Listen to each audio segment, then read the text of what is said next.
Madam మీ పేరు? నా పేరు కాళేశ్వరి అండి. ఏం చేస్తుంటారండి? హౌస్ వైఫ్ అండి. ఎట్లా ఉందండి మరికొన్ని రోజుల్లో ఎన్నికలు వస్తున్నాయి, ఇప్పుడున్న ప్రభుత్వం పరిపాలన ఎలా ఉంది?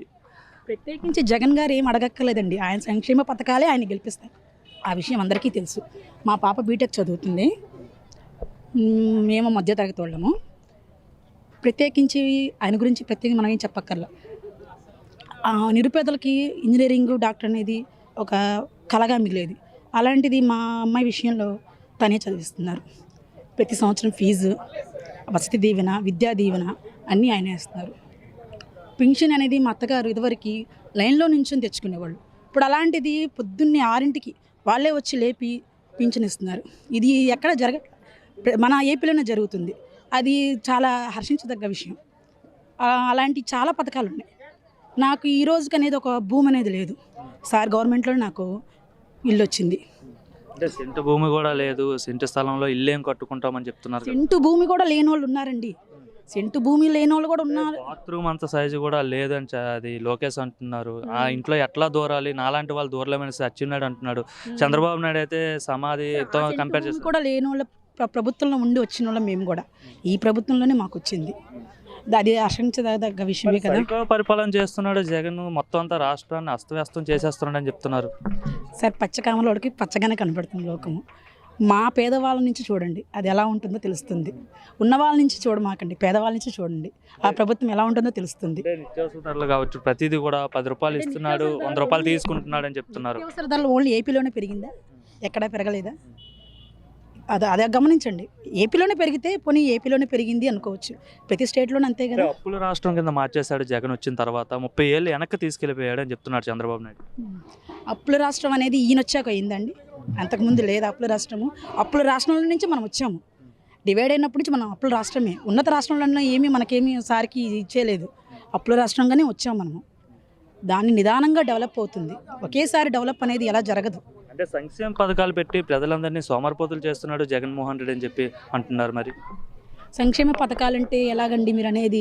డబ్బులు అకౌంట్లో డబ్బులు వేసి ప్రజలందరినీ సోమరిపోతులు చేస్తున్నాడు. ఎంత నేస్తున్నారా? ఇప్పుడు వడ్డీ లేకుండా బతకండి అని ఇస్తున్నారు. బడ్డీ కొట్టు పెట్టుకునే వాళ్ళని అది సోమరిపోతులు చేయడం అంటారా? కాదు కదా. వాళ్ళు 10,000 ఇచ్చి బతకండి అమ్మా అంటే వాళ్ళు ఇంకా బతుకుతున్నారు. అలాగా దాన్ని సోమరిపోతాను అనరే. పిల్లల్ని చదివిస్తున్నాడు. చదువులేని వాళ్ళు ఎలాగంటే వాళ్ళు రేపు ఫ్యూచర్ ఎలా ఉంటుందో ఆలోచించడానికి నేను నాడు నేడు పెట్టడం వల్ల, లేదంటే బడుల్లో ఇంగ్లీష్ మీడియం విద్య పెట్టడం వల్ల వాళ్ళకి అంటే బూట్లు కావచ్చు, సాక్సెస్ కావచ్చు, ఇవన్నీ పెట్టడం ఉపయోగం ఉందా? ఇవంతా పెట్టి స్కామ్ చేసుకున్నాడు తప్ప ప్రజలకి, విద్యార్థులకి ఏం జరగట్లేదు చెప్తున్నారు. హాస్టల్స్లో స్కూల్స్ చూడాలి, ఇప్పుడు స్కూల్ చూడాలి. ఇదివరకు గవర్నమెంట్ స్కూల్లో చదువుతుంటే ఒక చిన్నతనంగా చూసేవాళ్ళు పిల్లల్ని. ఈరోజు గవర్నమెంట్ స్కూల్లో సీట్ దొరకాలంటే చాలా కష్టం అవుతుంది. రికమెండేషన్ ద్వారాగా సీట్ తెచ్చుకోవాల్సినంత గవర్నమెంట్ స్కూల్ డెవలప్ అయిందంటే ఇది కారణం జగనన్న వాళ్ళని. అంటే అభివృద్ధి లేదని చెప్తున్నారు కదా. ముఖ్యంగా అభివృద్ధి అంటే ఏంటండి? అంటే రాజధాని లేదు, 5 ఏళ్ళు అవుతుంది ఇప్పుడు వచ్చి ఆంధ్రప్రదేశ్ రాజధాని అంటే ఏంటి లేదు. రాజధాని లేదా? కాదు కదా. ఈ ప్రభుత్వంలో రాజధాని లేదు కాదు కదా.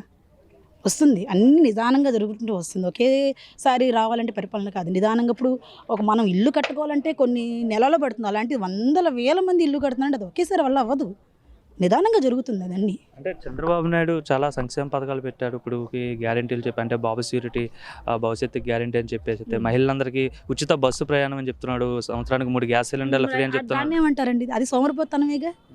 ఇన్ని పథకాలు పెడుతుంది, ఈ మామూలుగా మనకు అవసరమైన పథకాలు పెడితేనే సోమరిపోతానం అంటున్నారు. అరే ఆ పథకాలు పెడితే దాన్ని ఏమంటారు? అంటే పని లేని వాళ్ళు ఇంకా బస్సు ఎక్కి తిరగమనా ఆ పథకాలు పెడతాము?